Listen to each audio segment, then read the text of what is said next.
ఓ మహానుభావుడు ఉండేవాడు, ఆయనకు ఓ కూతురు ఉండేది, ఆవిడ పేరు తులసి.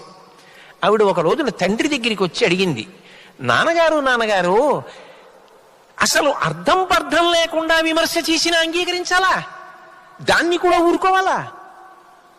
మీరు తొందరపడకమ్మా అంటారేమిటి నాన్నగారు ప్రతిదానికి అని అడిగింది. అడిగితే ఆయన అన్నారు, అమ్మా నువ్వు రాసిన విషయం ఏదైనా ఇలా పట్టరావు, ఓ కాగితం అన్నారు. ఆవిడ వ్రాస్తూ ఉండేవారు వ్యాసాలు. ఓ కాగితం పట్టుకొచ్చింది. నేను అడిగింది ఏమిటి, నాన్నగారు చెప్తున్నది ఏమిటని విసుక్కుని.